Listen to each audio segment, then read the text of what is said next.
SEO optimised article. আমরা blogging করে থাকলে আমাদেরকে এসইও অপটিমাইজড আর্টিকেল লেখাটা খুবই গুরুত্বপূর্ণ। তার কারণ আমরা গুগলের সার্চ ইঞ্জিনে র্যাঙ্ক করতে পারবো যদি এসইও অপটিমাইজড আর্টিকেল লিখে থাকি। এখন আমরা কিভাবে বুঝবো যে আমাদের আর্টিকেলটি এসইও অপটিমাইজড হয়েছে কিনা? তার জন্য কিছু বিষয় রয়েছে, যে বিষয়গুলো আপনি যদি ফলো করেন বা আপনি যদি কিছু স্টেপ ফলো করেন, তাহলে আপনার আর্টিকেলটি এসইও অপটিমাইজড হয়ে যাবে। সো এই ক্লাসে আমরা আলোচনা করব এসইও অপটিমাইজড আর্টিকেলের কিছু বেসিক স্টেপসগুলো, যেগুলো আপনাকে অবশ্যই নেওয়া প্রয়োজন। তো এখানে দেখতে পাচ্ছেন আমি একটি স্লাইড ওপেন করেছি, যেটির মধ্যে লেখা রয়েছে SEO optimised article and blog post. তো এখানের মধ্যে কয়েকটি আপনারা বিষয় দেখতে পাচ্ছেন। এই বিষয়গুলো যদি আপনারা ঠিক করে ফেলতে পারেন, তাহলে আপনার আর্টিকেলটি কিন্তু এসইও অপটিমাইজড হয়ে যাবে। সো এখানে দেখতে পাচ্ছেন নাম্বার 1 যে টিপসটি রয়েছে সেটা হচ্ছে ফ্রেশ অ্যান্ড ইউনিক আর্টিকেল। আপনাকে ফ্রেশ এবং ইউনিক আর্টিকেল লিখতে হবে। আপনি এরকম নয় যে আর্টিকেলটি বর্তমানে অ্যাভেলেবল রয়েছে গুগলে, সে আর্টিকেলটিকে আপনি ঘুরিয়ে পেঁচিয়ে অন্যভাবে লিখে আপনি সেটিকে পাবলিশ করে দিলেন। তাহলে কিন্তু আপনার আর্টিকেলটি কখনো এসইও অপটিমাইজড হবে না, বা আপনার আর্টিকেলটি কখনো গুগল সার্চ র্যাঙ্কে আসবে না। তার কারণ অলরেডি আপনার যেটা ভালো লেখা আর্টিকেল গুগলে রয়েছে। সো আপনাকে ট্রাই করতে হবে একেবারে ইউনিক, একেবারে ফ্রেশ আর্টিকেল লেখার জন্য। যখন আপনি ইউনিক এবং ফ্রেশ আর্টিকেল লিখছেন, তখনই আপনার আর্টিকেলটি অলরেডি গুগলে র্যাঙ্ক করার জন্য প্রস্তুত হয়ে গিয়েছে। সো আপনি যদি আপনার আর্টিকেলকে যদি এসইও অপটিমাইজ করতে চান, আপনার যদি গুগলে র্যাঙ্ক করতে চান, তাহলে আপনাকে ফ্রেশ এবং ইউনিক আর্টিকেল লিখতে হবে। ওকে, এর পরবর্তীতে এসইও ফ্রেন্ডলি কন্টেন্ট। আপনাকে এসইও ফ্রেন্ডলি কন্টেন্ট লিখতে হবে। এখন এসইও ফ্রেন্ডলি কন্টেন্ট কিভাবে লিখবেন? এসইও যে বিষয়গুলো রয়েছে সেই বিষয়গুলো আপনাকে ফলো করতে হবে। আপনাকে যেই টুলসগুলো রয়েছে বা যেমন যে প্লাগইন, আপনি যদি ওয়ার্ডপ্রেস ব্যবহার করে থাকেন, যে প্লাগইনগুলো রয়েছে যেমন র্যাঙ্ক ম্যাপ, তারপর ইউজ এসইও, এই প্লাগইনগুলোকে ইউজ করে আপনাকে দেখতে হবে আপনার এসইও স্কোর কতটুকু হয়েছে, বা তাদের যেই পয়েন্টসগুলো রয়েছে সেই পয়েন্টসগুলো আপনি কিপ করতে পেরেছেন কিনা। এই সমস্ত বিষয়ের উপর ডিপেন্ড করে আপনার এসইও অপটিমাইজড আর্টিকেল কতটুকু হয়েছে।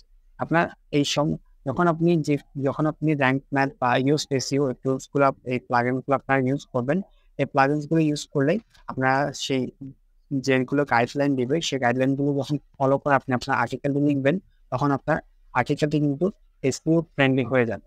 সো এটি করে যখন আপনার আর্টিকেলটি এসইও ফ্রেন্ডলি হয়ে যাবে, তখন এটি অনেক ইজিলি কিন্তু গুগলে র্যাঙ্ক করবে। এর পরবর্তী হচ্ছে যে ওয়েল রিসার্চড কন্টেন্ট। আপনাকে একেবারে গুড রিসার্চ করতে হবে। আপনাকে একবার প্রপারলি রিসার্চ করতে হবে। কিওয়ার্ড রিসার্চ থেকে শুরু করে, কন্টেন্ট রিসার্চ থেকে শুরু করে, অডিয়েন্স রিসার্চ থেকে শুরু করে, ইচ অফ এভরিথিং আপনাকে রিসার্চ করতে হবে। যখন আপনি এসইও করে যখন আপনি প্রপারলি রিসার্চ করে আপনার আর্টিকেলটি লিখবেন, তখন কিন্তু এটি এসইও ফ্রেন্ডলি হয়ে যাবে এবং এটি গুগলের র্যাঙ্কে আসার সম্ভাবনা বেশি। এর পরবর্তীতে হচ্ছে highly engaging content. Highly engaging content means আপনি এমন কন্টেন্ট লিখলেন যে কন্টেন্টটি মানুষের পড়ে বিরক্ত বোধ করবে। আপনি এমন আর্টিকেল লিখলেন যে আর্টিকেলে ইন্ট্রোডাকশন পার্ট পড়ে ইউজাররা বিরক্ত বোধ করছে, বা ইউজাররা আর্টিকেলটি পড়তে চাচ্ছে না বা কন্টিনিউ করতে চাচ্ছে, তাহলে আপনার আর্টিকেলটি লেখার কোনো মানে হয় না। সো আপনাকে ট্রাই করতে হবে এঙ্গেজিং কন্টেন্ট লেখার। আপনার আর্টিকেলটি একেবারে শুরু থেকে শেষ পর্যন্ত যাতে ইউজাররা পড়ে এবং তারা যে জিনিসগুলো জানতে চাচ্ছে সেই জিনিসগুলো যাতে তারা ইজিলি বুঝতে পারে, জানতে পারে, এই জিনিসটা আপনাকে মেকশিওর করতে হবে। আপনি যখন হাইলি এঙ্গেজিং কন্টেন্ট আপনি লিখবেন, আপনি যখন ইউজারকে ধরে রাখার মতো করে আপনি কন্টেন্ট লিখবেন, আপনি যখন আপনার কন্টেন্টে যে ইনফরমেশনটা আপনি দিতে চাচ্ছেন সেই ইনফরমেশনটা আপনি রাইটভাবে দিতে পারতেছেন, তখন এবং ইউজার আপনার সাথে ইন্টারাক্ট করছে, আপনার কমেন্ট বক্সে এসে আপনাকে বিভিন্ন কমেন্ট করছে, তো তখন আপনি বুঝতে পারবেন যে আপনার হাইলি এঙ্গেজিং কন্টেন্ট আপনি লিখতে পারছেন। এর পরবর্তীতে গ্রামাটিক্যালি কারেক্ট, অর্থাৎ আপনার পুরো আর্টিকেলটি কিন্তু গ্রামাটিক্যালি কারেক্ট হতে হবে। আপনার আর্টিকেলে কোনো গ্রামার মিস্টেক থাকা যাবে না।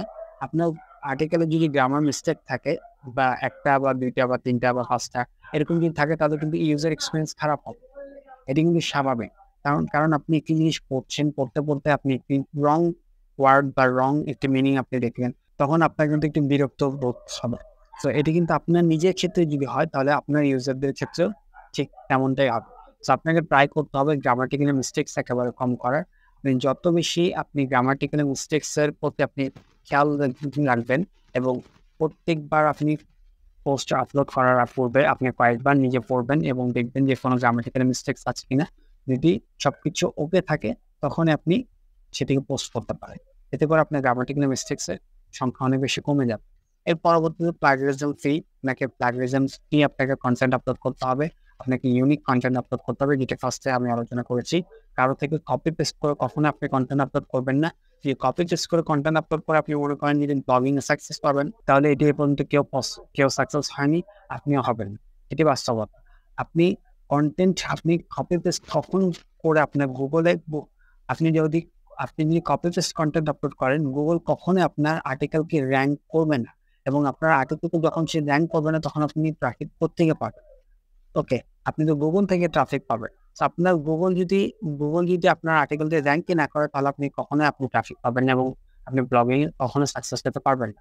আপনাকে ট্রাই করতে হবে যে একেবারে প্লাগইন ফ্রি কন্টেন্ট আপলোড করার, ইউনিক কন্টেন্ট আপলোড করার, ফ্রেশ কন্টেন্ট আপলোড করার। কপি পেস্ট কন্টেন্ট একেবারে কখনো আপলোড করবেন না। এর পরবর্তীতে আনলিমিটেড রিভিশন, যেটা আমি বারবার বলেছি, প্রথমে বলেছি আপনাকে বারবার রিভিশন করতে হবে এবং আপনি বারবার রিভিশন করার পরেও যখন দেখবেন যে সবকিছু ওকে আছে, তখনই আপনি পাবলিশ করবেন। এবং আমি আপনাকে এখানে যতগুলো টিপস এখানে বলেছি, এই টিপসগুলো যদি আপনি ফলো করেন বা এই চেকলিস্টে যদি আপনি ফলো করেন, তাহলে আপনার এর আর্টিকেলটা কিন্তু এসইও অপটিমাইজড আর্টিকেল হয়ে যাবে। এবং এসইও অপটিমাইজড আর্টিকেল লেখাটা আমাদের জন্য সবার জন্য গুরুত্বপূর্ণ। তাই ট্রাই করবেন এসইও অপটিমাইজড আর্টিকেল লিখে তারপরে আপনারা সেটিকে আপলোড করার। এতে করে আপনার আর্টিকেলটি গুগলে র্যাঙ্ক আসবে, আপনি অর্গানিক ভিজিটরও পাবেন।